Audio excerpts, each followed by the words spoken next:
Good morning. Good morning. Okay, so I'm Cassie, and I'm going to be talking about becoming a devoted prayer. Our text today is going to be from Matthew 7, 7, and 8. Okay, so if you were here for VBS or you have young children, you probably know the song Sailing Home. Part of the song goes, "With God as my vessel, I can smile at the storm as we go sailing home." I want us to look at it today not as a children's song, but as a message telling us to pray. And that's what we're going to focus on and look at, is becoming a devoted prayer. With becoming a devoted prayer, one of the things you have to have is hope. And an example of that is Abraham and Isaac. When Isaac is being sacrificed, Abraham had to have a lot of hope in God that nothing was going to happen to Isaac. I think personally that if you don't have hope when you're talking to God, there's no point. It's like a disconnected phone call. You might as well just be talking to air. And in Matthew 7:7, it says, "And it will be given to you seek and you will find, knock and it will be open to you." And I think without hope in your prayers, it's like standing in front of the door and just expecting it to open without knocking at all. And that's not what we're supposed to do. Another thing with being a devoted prayer is you have to trust in God. And in Psalms 1:15-11, it says, "You who fear the Lord, trust in the Lord. He is their help and their shield." And it, I think, is basically saying that God is, He's going to protect us if we trust in Him. And we have to trust in Him when we are praying for that to happen. Two examples of this are Joshua in the Battle of Jericho and the crossing of the Red Sea. And in Exodus 14:13, it says, "And Moses said to the people, 'Fear not, stand firm and see the salvation of the Lord, which He will work for you today. For the Egyptians whom you see today, you shall never see again.'"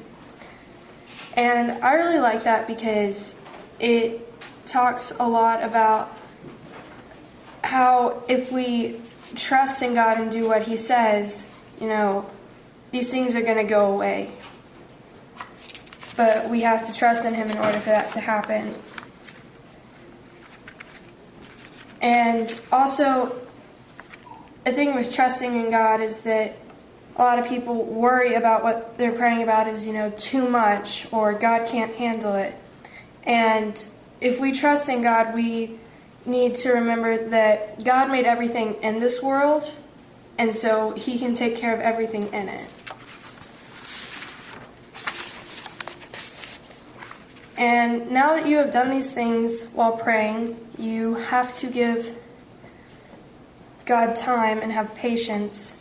And in Psalms 31:24, it says, "Be strong and let your heart take courage, all of you who wait for the Lord."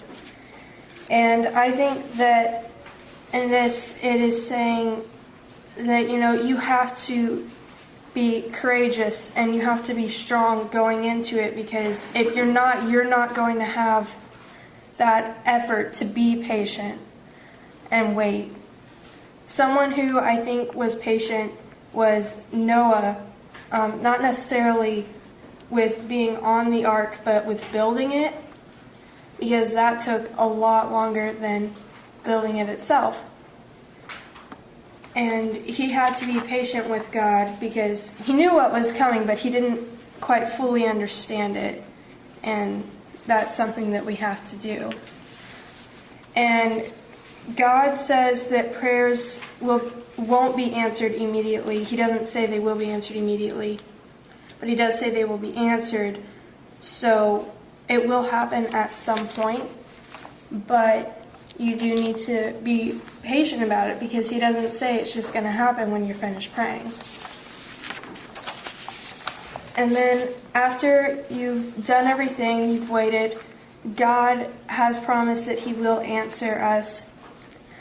And in Matthew 19:13 through 15, it talks about how Jesus wanted the children. He said, "Let the children come to me." And it is because we are all God's children and he loves us.